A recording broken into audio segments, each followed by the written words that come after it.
data were analyzed in a new software prototype. So the agenda, first a few words about the company, the product and the process, the design, the analysis, and a short summary. So who are we? Gore is an advanced material company, and the ability to expand polymers from a dense form into an open, porous structure creates additional value characteristics and the ability to be easily combined with a variety of other materials. The vast majority of products that we make are composites, and they perform in very demanding environments and different areas, from the human body to the moon and beyond. In total, we are a community of more than 13,000, other companies call them employees, we call ourselves associates. We are a global organization, US, UK, Germany, Japan, and China, manufacturing places. We are close to 5 billion revenues per year, still privately held in the US. We hold a lot of unique inventions and patents, and we are also well known for our special culture that values the humans and believes in the power of small teams and the individuals that work with us.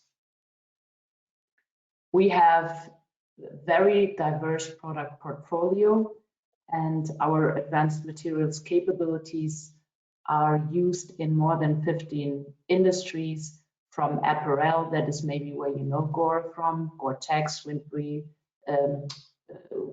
waterproof, breathable garments, but we also do industrial processing products and also implantable medical devices like stents and more. And I think it's fair to say innovation is where our heart beats.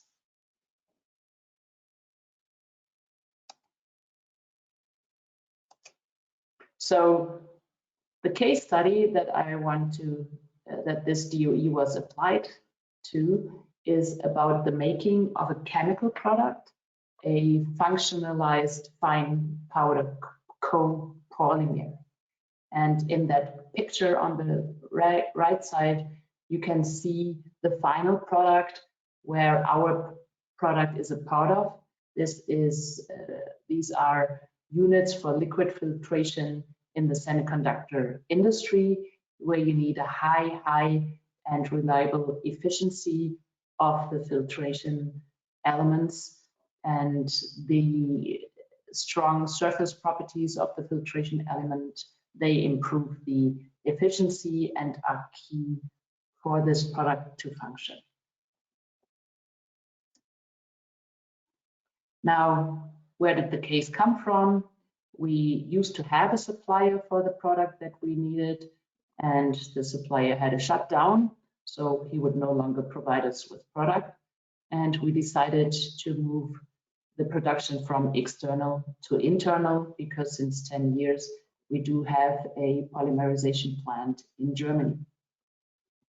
And the challenge that we got was a typical one: just copy the product as similarly as possible. Improvements, of course, are welcome. Timelines are super short, and the materials that we use are extremely expensive. So no pressure.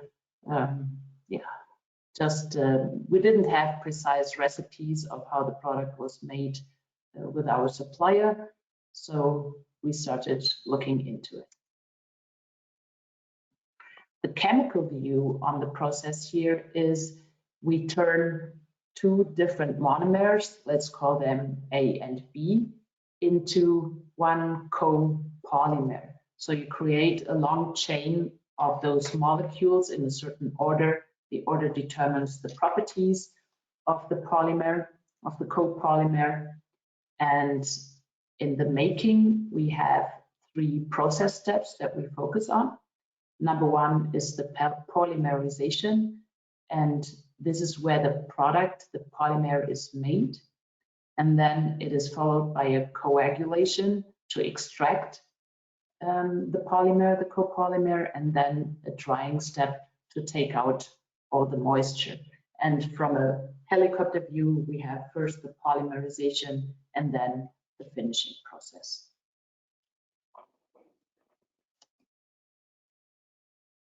So properties and constraints that are important from a statistical consideration are, this is a batch process.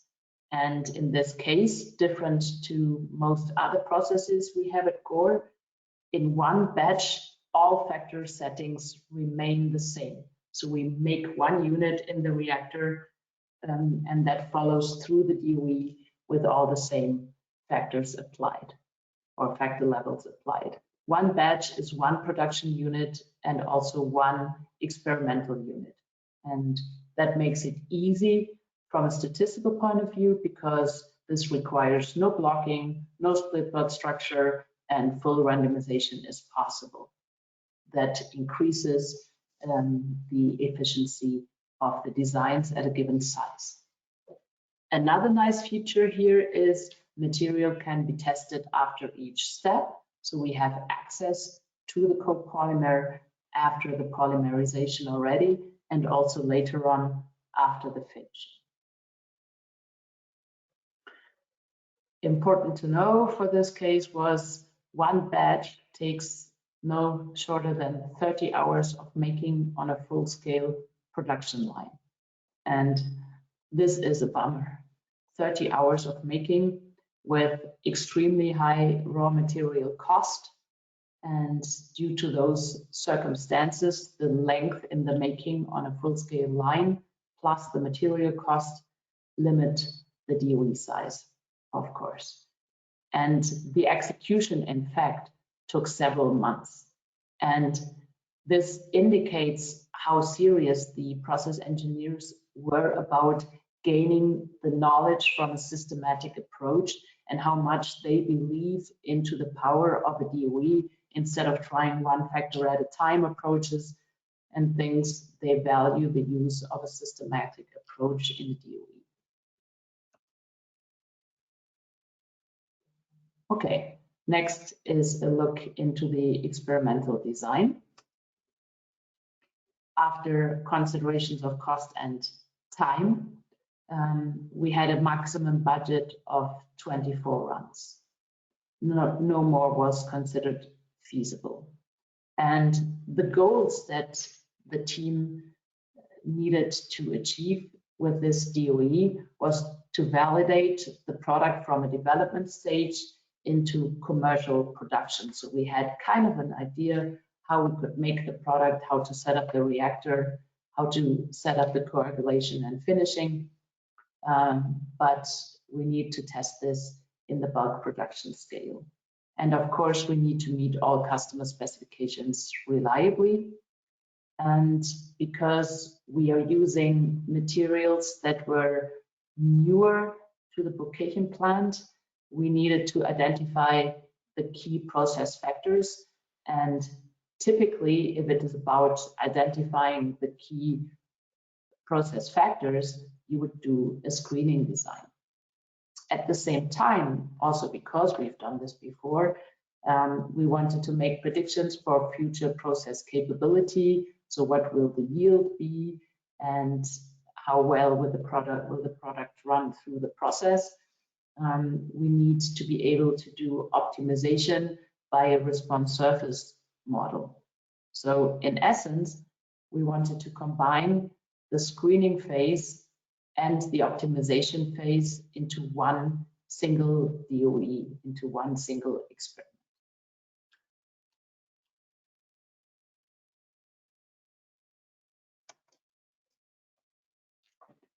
So thorough discussions between the statistician and the process engineers for both process steps, the polymerization and the finishing, were held.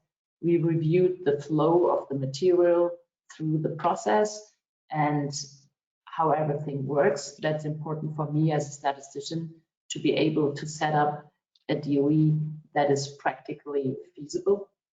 And we started with a list of around 15 candidate factors. And we considered material and process knowledge that the engineers had already from other similar but still different products. And we came up with a list of 8 factors where we thought with those factors, for those we have a lot of questions that we want to answer, and also the biggest hope that we can drive the process into a place where we can make this product reliably. For the factors, there were 2 in the polymerization about how to set up the reactor, and 2 about the amount of chemicals to add, and one of which was run on just 2 levels. The other factors ran on 3 levels.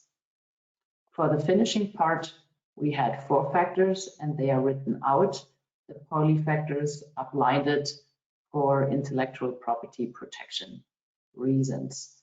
But the finishing part is more industry standard, so I can share more knowledge about that. So we talk about the dosage of an acid amount, a ratio of 2 chemicals, a polishing time, and a drying temperature.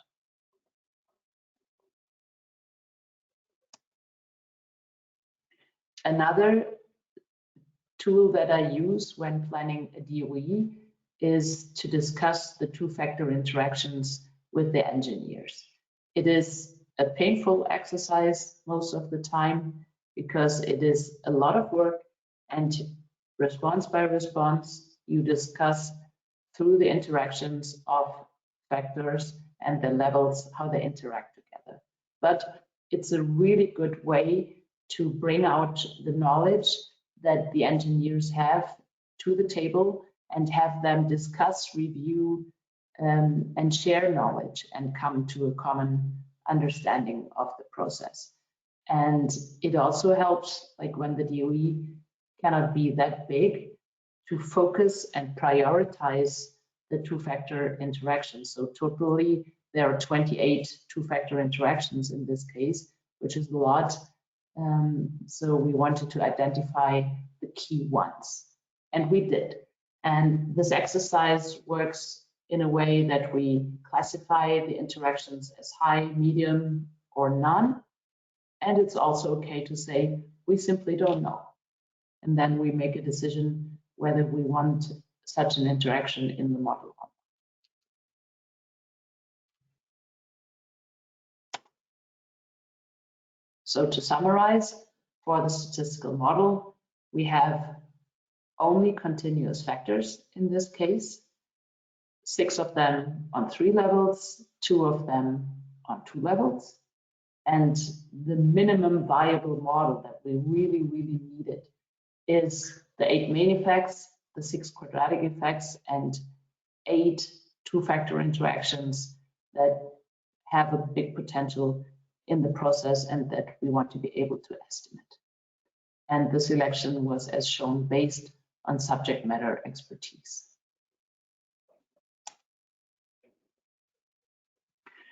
So in the model, this sums up to 46 degrees of freedom.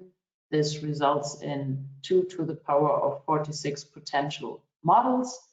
And when it comes to estimate the models, you can see me running away, scared from this big number. This is huge, and it is for sure more than you can typically expect to get from a DOE that cannot be no longer than 24 runs. And of course, we had some covariates on top, so some factors that play a role in the process, probably, but cannot be set to a certain level. For example, we have a drying oven in 2 replicates, so 2 ovens of the same type, but of course they're not really identical.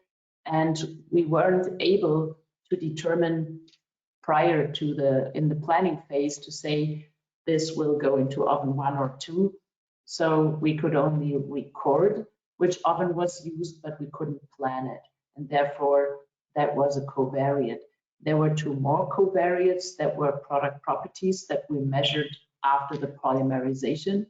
And depending on those product properties, for example, the particle size, we wanted to see how that impacts the finishing process. So those three made it into the analysis.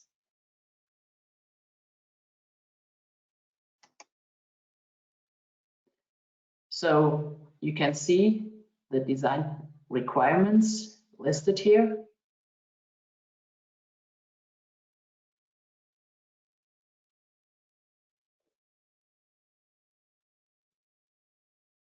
And the choice how to get what we needed to get this all together. So the design choice was, and OMARS design was considered the best choice. So what are OMARS designs? So they are orthogonal, minimally aliased response surface designs. And Peter Hoos, who is the father, the inventor of OMARS designs, shared some slides with me, and I've used them as a starting point. So the OMARS designs are applicable for experimental designs with mainly quantitative factors. And it is possible to study each factor on 3 levels. And that is a big, big win and advantage and selling point for the engineers, because they often are a little bit worried about just studying high and low. They want to see what is happening in the middle of the design space of the process window as well. And because you have those 3 levels minimum, we call those response surface designs. They allow a response surface model fit. And in the OMARS designs, all main effects are orthogonal to each other, therefore they're called orthogonal designs. And also, that is important, all main effects are orthogonal to each other, to all 2-factor interactions, and also to all quadratic effects. And this property of a design is called a minimally aliased design. Very advantages, because you can minimum clearly estimate the main effects and the quadratic effects without any confounding with others, or the main effects at least. The quadratics might have some confounding. So it could be that you know already OMARS designs without knowing that those are OMARS designs. So you can think of OMARS designs as a broad family of designs, and 2 typical or classic members are traditional response surface designs, which are CCD, central composite designs. When you put the axials on the face, then you have those 3 levels, and Box-Behnken designs. From their statistical properties, especially CCDs are beautiful designs. Interactions are all orthogonal to each other and also orthogonal to quadratic effects, all wonderful, but they are super large and no way to run a DOE with 8 factors as a CCD. The advantage is no aliasing, but it is simply impractical. A more recent development have been definitive screening designs, and Bradley Jones, the inventor, together with Chris Nachtsheim, he clearly called them screening designs. They also have 3 levels per factor, belong to the OMARS family. They are already much smaller than traditional response surface designs, which means they can be applied with so many factors. But the downside is it is still a screening design. So you will have the guarantee to look at the main effects and see what factors are really important, but you have a substantial aliasing among the interactions and also between the quadratics and the interactions. So you may end up with a muddy picture because you need factor sparsity in this case. So only a few of the factor candidates, if only a few are significant, you can do and apply a response surface model. So with minimum 6 factors, any 3 of them project into a full response surface model. But if you end up with more important factors, it is not that easy.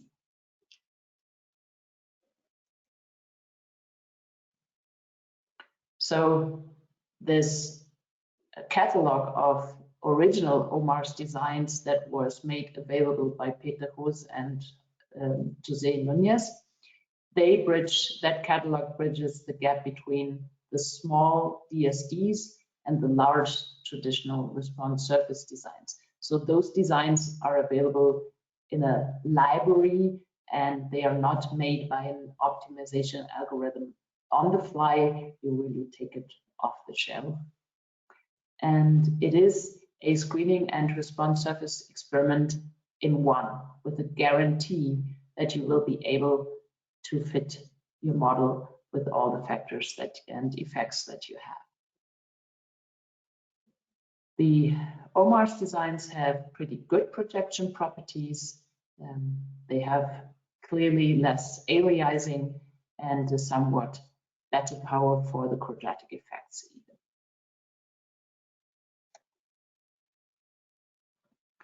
So the OMARS designs, this family of designs is still young and new, and what is made available today or to date is 3-level designs for quantitative factors. This was the first group. Then mixed levels, so you can have quantitative factors on 2 or 3 levels, and you can also implement a few categorical factors with just 2 levels. Now you can also run an OMARS design with orthogonal blocks, and the orthogonality and minimal aliasing properties are still kept. So this is what is available, and from this catalog we chose a mixed level OMARS design.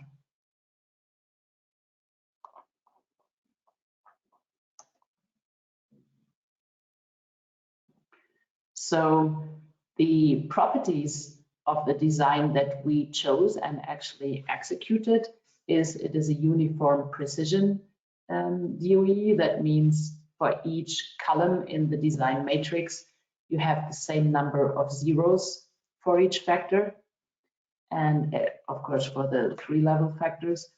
And in this case, all the prediction variances stay below 0.5. At Gore, we recommend the engineers to choose designs with a prediction or relative prediction variance below 1. So we met that criterion well. Then you have, so you can see here this proportion of the design space and the average prediction variance in there. That all looks pretty good. Also, the relative standard error of estimates gives you the ratio of the standard deviation of a parameter's estimate to the error standard deviation, and those relative estimates were around 0.2. The lower the better, but this is a quite acceptable number. When it comes to the powers, at an alpha level of 0.05 as usual, with a signal ratio of 1, you can see very strong powers for the main effects, the quadratics, and the main effects and the interactions, and a weaker power for the quadratic effects. And this is well known. This is really the trade-off, the balance between keeping the design feasible, have a smaller design, so you sacrifice power for the quadratic effects, otherwise you needed a much bigger design.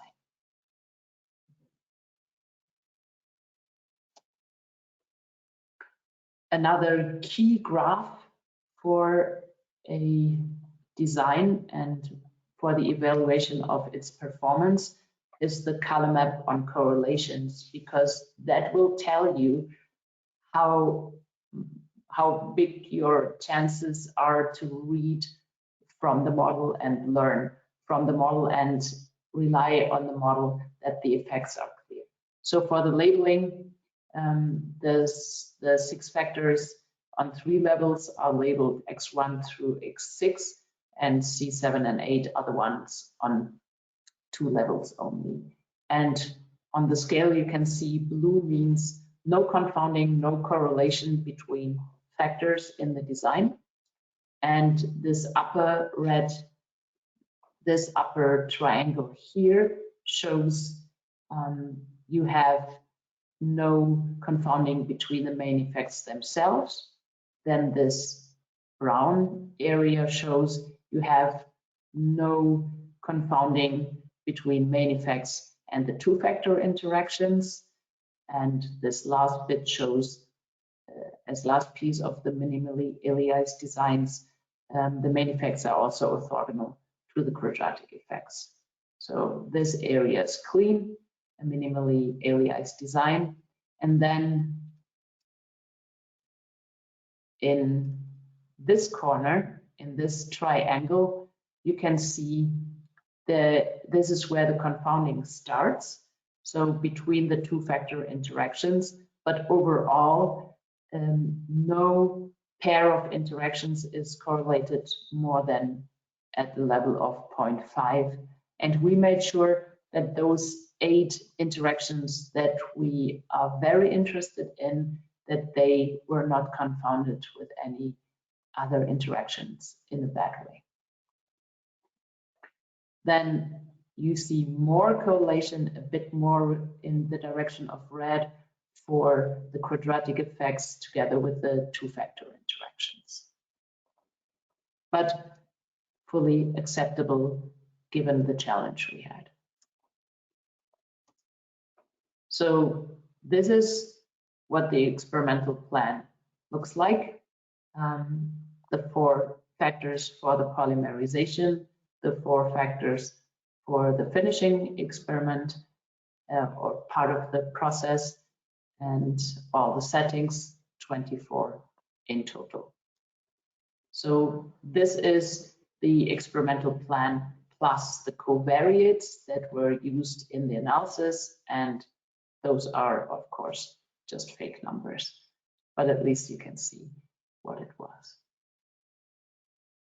So I talked about those covariate factors already, and they were measured and entered into the final data table together with the responses. So where do you get such an OMARS design? You get it from a company called FX. They have a library of more than 500,000 OMARS designs with those types of designs that I listed before: 3-level, mixed level, orthogonally blocked. And there is a multi-criteria design selection available. And I found this design more or less myself with some help from Peter and Jose. And it was a standard design that I could use for my case. But Jose, he is also a panelist today, and he's joining me for this talk. He can tell you more about that. Okay. At least I'll take a breath. Okay, so statistical analysis. Now that you know the design, this is a busy slide. So let's look at it piece by piece. So I am looking into the model selection for one single response, and I chose the response particle size after process step 1, after the polymerization. And you may recall that for the polymerization, only 4 factors were active, but before the material goes on to the coagulation step, we could extract some material and measure. So here we have I call it a frequency approach for model selection. So the selection method for the variables are MIO pool and MIO optimal. So those are some smart programming techniques to choose the effects from all those candidate sets and fit them in. And the list here has not less than 166 different models. And what you can see is how often did each effect make it into the model. And here you have a scale for the coefficient. So the darker, the clearer the effect was. Of course, the intercept is always strong for most responses, and you can see factor x1. There is the vast majority of models that were chosen had the factor x1 in it, also x3, and then you see more factors here, some interactions that were also involved. If you're familiar with analyzing DOE data and trying to fit a model to the data, we often check whether we need a transformation to meet all the prerequisites to the data and have valid conclusions. So a typical transformation would be the log transformation, and with this tool, this FX tool is quite easy. You can do this decision in a visual way. You can look at some standard transformation and compare how clean the picture is that you get. So with no transformation, you can see there is really alignment for the big factors. And here you get an overall pretty unclear picture, and it's pretty hard to say, so which effects would you really choose? And you don't need a lot of statistical background to identify what effects should get into the model.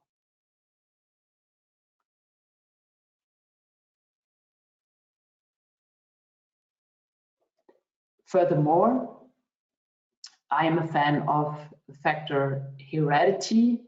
So that means if an interaction is in the model, then the two effects that interact with each other in this interaction has to be in the model as well. This is what we call strong heredity, and weak heredity would be minimum one of those main effects is in the model together with that interaction. And we just looked at models with strong and weak heredity. So now that we have those 166 models, how do we proceed with that? So there is a really nice filter option with 9 model performance criteria for filtering them out. And you get them all in one graph. And with using sliders, I can down select from those 166 models to a smaller number. And I prefer designs with a low AICC. I also want to have a small root mean square error, a low press, and a high adjusted R squared. Those are typical criteria that I look at when it goes to the performance of model. But just applying 2 of those criteria reduced the number of choices already heavily. And in this graph, you can see by applying those filters here, I reduced the number of 166 models to 6. And those were all aligned on which effects should be in the model and how strong they are. And the case looks not always like this. But this was the case for the particle size after polymerization with that response surface model for 4 factors, their interactions, and the powers. So one other feature that is really strong, although we specified those 8 viable 2-factor interactions that we wanted to look at, in these model choices, also the other interactions were considered, and the 3 covariates, or at least, no, not at that point, no covariates at that point, but all the other 2-factor interactions are considered as well, and that is a big difference to traditional designs as well. So if we apply the same procedure again, just for a single response, again, in this case, the TGA, that is a chemical property of a copolymer, after process step 2, so once the product is really finished and the whole DOE was executed, we apply the same procedure with the responses.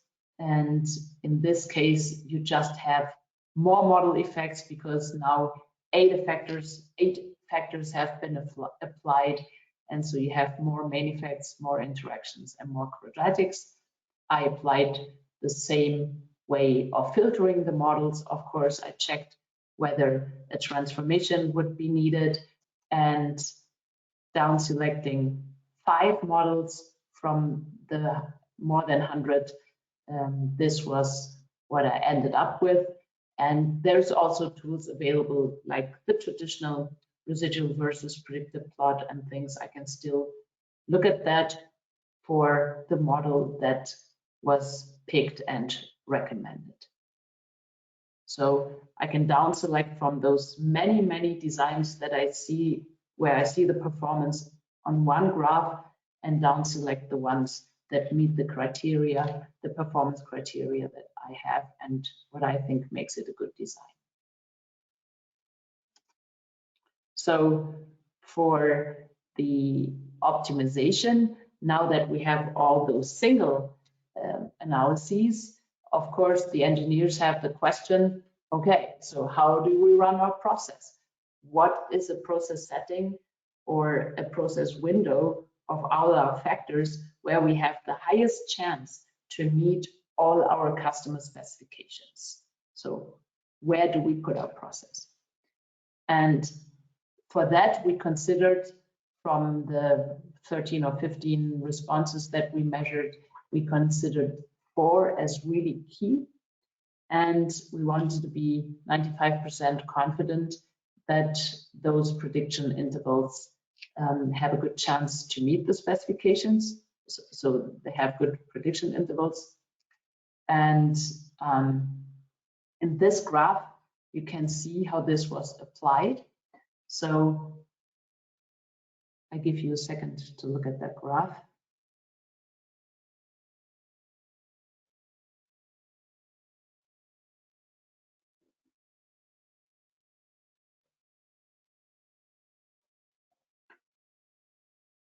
In the left part, you have all those factor level settings from -1 to +1, together with the covariates.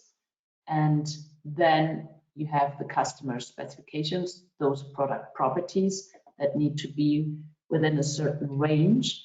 And then for any combination that was considered, you have the probability of success to meet all specifications as specified at the same time. And you can see the maximum number is around 0.8, so we didn't make it up to 0.99 or something, but still we got a good recommendation that we were really happy with. So this is a busy slide. When you, again, you can with a slider choose those best parts here, what factor level combinations are the best, and then you get the probability of success for that. And in the next graph here, you can see the 5 best candidates from all those factor level combinations from all those process settings. So we have a probability up to 0.787 down to 0.85, and I've aligned the response data again for IP reasons. So this table was discussed with the engineers, with the team again. For example, there was one process setting that we preferred to be low. So there were 3 offers here to have this process setting on a low level. So we would choose one of those 3 settings. They were all quite similar in their performance. So another healthy, good discussion with the engineers on what to choose and with what factor level setting we will move into commercial production and test that a little bit again. So to summarize, and this is the last content slide, in this challenging case of a product development, short time, high cost on a production line, lengthy settings, we found an efficient and powerful OMARS DOE that allowed us to combine the screening and optimization step into one. And we knew from the beginning that we would get a clear picture of the analysis of what factors, what effects are active and which are not. In the analysis, we could study much more effects than in a traditional DOE or with much less effort. It is possible to do to analyze models with more candidates than you have degrees of freedom. But with this software, it is very straightforward and easy to do. And the engineers were happy to join me on this journey with trying the software out, because I got a prototype from Jose made just for the analysis, because the analysis part of the software is not launched yet. And we could learn a lot from it. And also another specialty was that we were able to analyze the covariates. And by the way, we looked into the confounding of the covariates with the other effects, but that was reasonable. So my acknowledgements go to Kati and Philip, my main partners on that journey, also to me here. He's a colleague and he supported me a lot with doing this. And then of course, Jose and Peter from the University of Leuven, and Jose with his FX company. All right, thank you, I'm done. Thank you very much, Maria, for that very, very interesting talk with a lot of content. I have lots of questions, but I must say that participants also have lots of questions. So I'm going to start there. Let me see if I can pop open them and see them. I think I'll start, I'll just ask them, but if I'm asking your question and I'm talking to an audience here and you do have a follow-up or anything like that, I will unmute you so that you could follow up the question that you have if the answer is partially what you'd like. I want to start with a question from Maria Weiss. She says it's a very interesting talk and thank you for sharing this. Her question is, when the engineers are discussing possible interaction effects and ranking them, right? You had high, medium, low. Do they also discuss direction of this interaction, as in synergistic or antagonistic? Yes, they do. They do. I mean, the value of this exercise is to state the knowledge that we have, to know what do we really know, what are we certain about, what do we think is the case, and what do we really not know. So we document the knowledge as much as we can, but always to the degree that people know. So sometimes they say those interactions, those two factors work on different ends of the process, I don't see any connection. But for example, a classic one, temperature and time, yes, that makes sense. And in case you have too much time and high temperature, that could end to a strengthening of the effect and things like that. Yes. Okay. I think that probably answers the question, but Maria, if you do have a follow-up, let us know.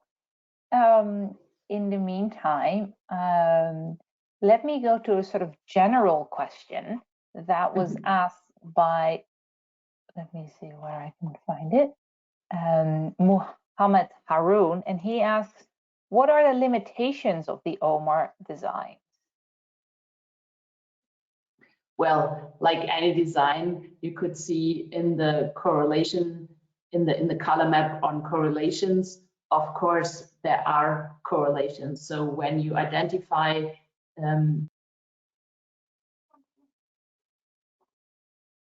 okay, it says I'm muted or unmuted. You can hear me? Oh, yes, yeah. We can hear you. Yes. Okay.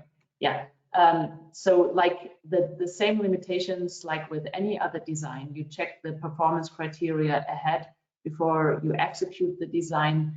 And as with any other design, you know what you get and you evaluate the performance.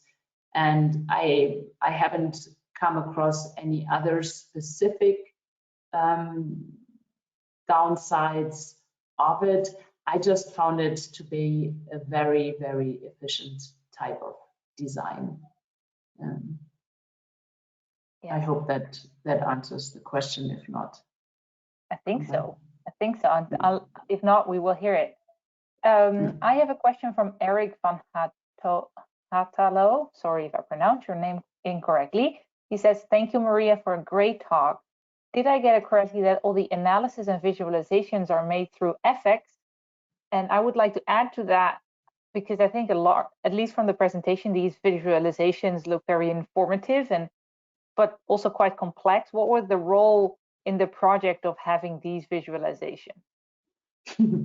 Yeah, so the standard software we use at Gore for analyzing data is JUMP, and it's well integrated. It's a wonderful software that we use a lot. Yet those OMARS designs are not available through JUMP, and also some parts of the analysis are not. So I took the engineers on the journey to learn this different approach, with this frequency approach that you see so many models analyzed at the same time, instead of specifying the model, looking into one, or maybe do backward forward selection and things like that. But look at that all together with those criteria. They had their learning curve as well. And of course, I would have loved to spend, I could have talked like 45 minutes just about the analysis. And the slides were a little tagged. So I tried to break it into chunks for the engineers, but it implies some learnings because the approach is different from what they're used to. But you get there, like with JUMP as well. Right? Fair enough. I'm going to go to two questions related that were asked by Benjamin Sagalovsky. And the first is, did you run the model in a random sequence, or did you select a sequence that allowed for sequential analysis? And then, are the main effects, or since the main effects are orthogonal, could you have selected those models before? So it was indeed a fully randomized order. So as the design came out of this, out of the software, out of the catalog, it was applied to me. This is an important principle to do, to keep the randomization. And in this case, it was possible. Sometimes we do like the most critical process factor level combination. We test that first. And given the cost of this, I mean, this is astronomical what this stuff costs. I would have agreed with, okay, let's test the most critical condition first, and if that doesn't work, we would rework the DOE. But in this case, we ran all 24 through, and that was also the goal, to do them and not do analyses in between to check whether we can take a shortcut, and after 16 runs we would be done. I mean, it is still a super busy model with many, many effects to estimate, and the 24 results were really needed. And the second question, well, I